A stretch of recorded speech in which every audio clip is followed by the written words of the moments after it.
So by the way guys, kung ano pala mag-asikaso kasi naman nakaroon kami ng aming midterm exam. So ayun guys, pasensya na itong video guys, magpa-gising ka. So by the way guys, ayan, nagugas na ako ng plato na ako ginamit na pinagkainan ng kagabi. So the next step naman is inanasin ko nga yung mga yung aking ginamit pala na lasan kasi. So the next step ko pala guys is nag-ready na ako kasi may libre na ako. Nag-asikaso na rin ako ng mga dapat kong dalhin. So ayun, kasi complex lang naman yung ayun na pinag-flex ko ba rin kaya kung ano yan. So ayun guys, ready na tayo ngayon kasi malamig ang panahon. So by the way guys, ayun na, nagsuot na ako ng aking uniform dahil katapos ko nang naliligo. At ayun guys, mag-aasikaso tayo ng ating mga susuotin para pagpasok. So nagsuot na ako ng aking uniform guys.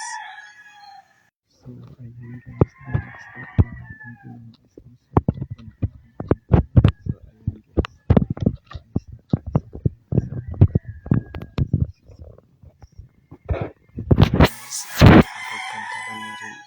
so ayun guys, the next step na pala guys is nagsuot na ako ng aking belt o sinturon guys kasi hindi sa akin pwede mawala yung sinturon kahit na yung pantalon is maayos wala namang sira, so kailangan at ba't ko lang talaga magsuot ng belt o sinturon guys, no?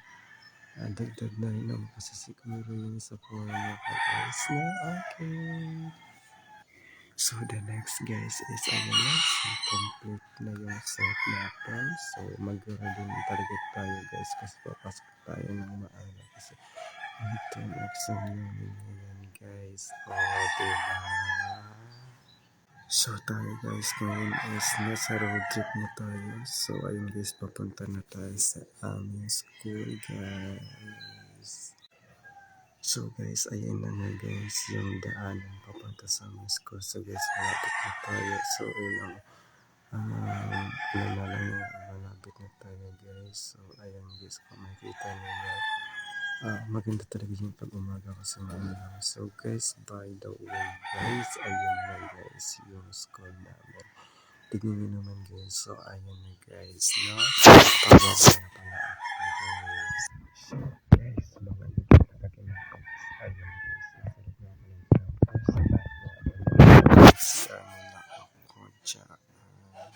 So guys, ayun na next kong galing sa CR kasi naihinga ako guys. Napag-isipan ko munang dumaan sa canteen para naman mag-almusal. So ayun guys, ang aking almusal, may kape tayo, meron tayong biscuit na binaon ko at meron tayong yung malagkit na nakabalat sa dahon ng saging o yung kamoting kahoy.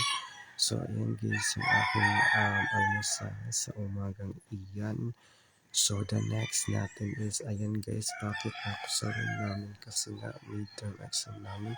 So kailangan kasi hindi ka malate kasi pag na-late ka siguro baka hindi ka napapasok ng teachers. So ayan guys, naglalakad ako papunta na sa aming room.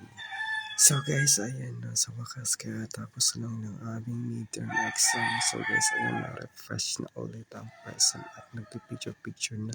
So ayan lang guys, bye bye, pauwi na ako. See you guys on